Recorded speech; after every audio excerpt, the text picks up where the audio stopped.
चित्रगुप्त धर्मशाला में कायस्थ समाज का होली मिलन समारोह रविवार को आयोजित किया गया। होली मिलन समारोह के मुख्य अतिथि मंत्री संजय शर्मा और अलवर बीजेपी लोकसभा सांसद प्रत्याशी भूपेंद्र यादव रहे। इस मौके पर केंद्रीय मंत्री भूपेंद्र यादव और वन एवं पर्यावरण मंत्री संजय शर्मा का समाज की ओर से माला और साफा पहनाकर स्वागत किया गया।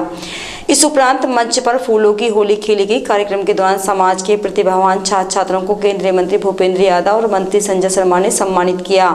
वहीं केंद्रीय मंत्री भूपेंद्र यादव और मंत्री संजय शर्मा ने कायस्थ समाज का आभार व्यक्त किया। कायस्थ समाज अध्यक्ष अविनाश माथुर ने समाज की ओर से होली मिलन समारोह के मौके पर भाजपा को समर्थन देने की घोषणा की। इस मौके पर केंद्रीय मंत्री भूपेंद्र यादव ने कहा कि कायस्थ सभा ने उन्हें होली मिलन समारोह में बुलाया है। उन्होंने समाज से आग्रह किया कि 27 मार्च को कंपनी बाग से लेकर मिनी सचिवालय तक रैली निकालकर नॉमिनेशन दाखिल किया जाएगा, जिसमें समाज के अधिक से अधिक महिला पुरुष पहुंचे। वहीं उन्होंने 19 अप्रैल को पहले मतदान और फिर जलपान का नारा दिया। वहीं वन एवं पर्यावरण मंत्री संजय शर्मा ने कहा कि कायस्थ समाज हमेशा से ही भाजपा का रहा है। उन्होंने कहा कि जैसे शहर विधायक संजय शर्मा को विधानसभा चुनाव में जिताकर विधानसभा में पहुंचाया और मंत्री बनाया है, वैसे ही अब केंद्रीय मंत्री भूपेंद्र यादव को अलवर से सांसद बनाकर संसद में भेजने का कार्य किया जाए। अच्छा लिखना कौन जान सकता है। यहाँ पर गणेश जी की भी लेखनी गुप्त हुई।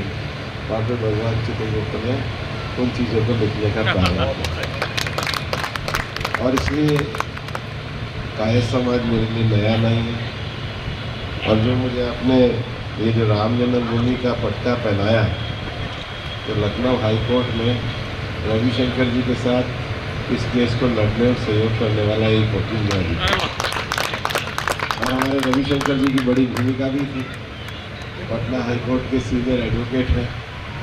उन्होंने पूरा राम जन्मभूमि का केस भी लड़ा। ये जो चुनाव होने जा रहा है ये न तो म्यूनिसिपैलिटी का चुनाव है ना विधानसभा का। ये देश का चुनाव है। देश के मुद्दों पे और देश के विकास के लिए लड़ा जा रहा है और देश का विकास में विकास भी है और विरासत भी है। तो भारत की जो सबसे बड़ी अर्थव्यवस्था बनने की ताकत है उसकी अगर देश में कोई गारंटी है तो वो मोदी की गारंटी है। आप लोगों ने समाज का मुझे इतना बड़ा एक समर्थन दिया, ये मेरे लिए हौसला अफजाई का काम करेगा। ये होली का रंगों का त्यौहार आपके जीवन में खुशियाँ लाता रहे और मैं भी आपके अपने अलवर का सेवक बन के आपके खुशियों में कुछ अपना योगदान कर सकूं, इसके लिए आपका आशीर्वाद चाहिए। आने वाली 27 तारीख को मैं अपना नामांकन दाखिल कर रहा हूं, तो मैं ये उम्मीद करता हूं कि कायस्थ समाज के बंधुगण भी आकर के मेरे को अपना आशीर्वाद प्रदान करेंगे। सब चलेंगे तो मेरे सौभाग्य है। और 27 के बाद 19 अप्रैल को मतदान है, तो हमारी बहनों से निवेदन करना चाहूँगा कि घर में ये जो मेरे साथ खड़े इनको सबको बता देना कि पहले मतदान उसके बाद जलपान। भूपेंद्र यादव जी, आदरणीय अविनाश माथुर जी, आदरणीय आरजी माथुर साहब, आदरणीय विक्रांत भाई, भानु भाई और इस सभागार में उपस्थित पूजा के योग मेरे बुजुर्गों और मातृशक्ति, सबसे पहले तो मैं रंगों के इस त्यौहार पर होली पर आप सबको मेरी ओर से और आदरणीय भूपेंद्र जी भाई साहब की ओर से बहुत सारी शुभकामनाएं और बहुत बहुत बधाई देना चाहूँगा। ये रंगों का त्यौहार हमारी जीवन में इसी प्रकार रंग से भरा रहे और माँ लक्ष्मी का, माँ विष्णु, भगवान श्री विष्णु का हम सब पर आशीर्वाद इसी प्रकार से बना रहे। अभी आदरणीय अविनाश जी कह रहे थे कि ओम जी माथुर साहब का आशीर्वाद मिला।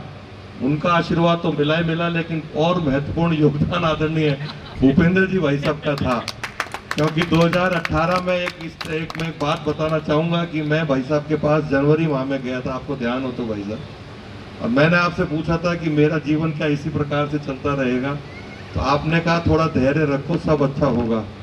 और मैं उनका नाम तो नहीं बताऊँगा, आपने एक मोबाइल पे कहीं फ़ोन किया था और मेरी डेट ऑफ बर्थ बताई थी और उस पर उन्होंने कहा था और आपने मुझे उस वक्त आशीर्वाद दिया था।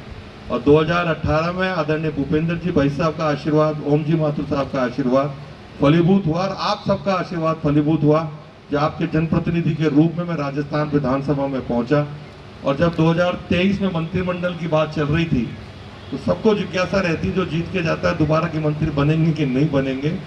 तब भी मैंने आपसे आग्रह किया था तो आप बोले थोड़ा सा धैर्य रख लो, चुपचाप घर में बैठ जाओ, निश्चित रूप से श्रेष्ठ परिणाम आने वाला है। और वो श्रेष्ठ परिणाम आपके बीच में मंत्री पद के रूप में आया, और हम सबको खुशी इस बात की है कि हमारे बीच में एक ऐसा साधारण कार्यकर्ता आया है जो बिल्कुल धैर्यवान है, सहज है, सुलभ है और समस्याओं का निस्तारण तुरंत करते हैं। क्योंकि मैंने जो भी मांगे आपसे केंद्र से संबंधित रखी, आपने वो फोन पे भी करी, और वो सब बातें हमारे शहर के अंदर लागू हुई।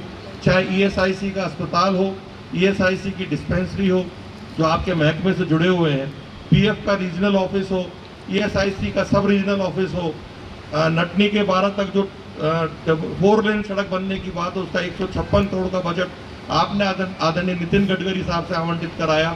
राव होटल से लेकर के और अपनी जो भिवाड़ी है, भिवाड़ी मोड़ तक जो बहुत ज़्यादा कनेक्टिविटी खराब थी उसके लिए 1100 करोड़ की सड़क सैंक्शन कराई, वो सड़क बनकर भी पूरी हो गई। मेरा भावार्थ ये है कि आपने आने से पहले ही जो 10 साल में आप राज्यसभा सांसद थे, अलवर के सरकारी स्कूलों के लिए मैंने जो भी पैसा मांगा, और लगभग 15 स्कूलों में आपने अपने राज्यसभा निधि से पैसा दे करके उस जरूरतमंद बच्चे की चिंता करी जो पढ़ाई लिखाई में सक्षम नहीं था खर्च करने में, उसकी यदि चिंता किसी ने करी तो आदरणीय भूपेंद्र भाई साहब ने करी। एक बार जोरदार तालियों से आप इनका स्वागत करें। और अभी अविनाश जी भाई साहब कह रहे थे कि 90%, मैं तो कहूंगा 100% मतदान कायस्थ समाज का भारतीय जनता पार्टी के पक्ष में आदरणीय नरेंद्र मोदी जी के नेतृत्व में करें तो आदरणीय भूपेंद्र यादव जी आने वाले मंत्रिमंडल में एक महत्वपूर्ण जिम्मेवारी लेकर के हमारे बीच में आएंगे।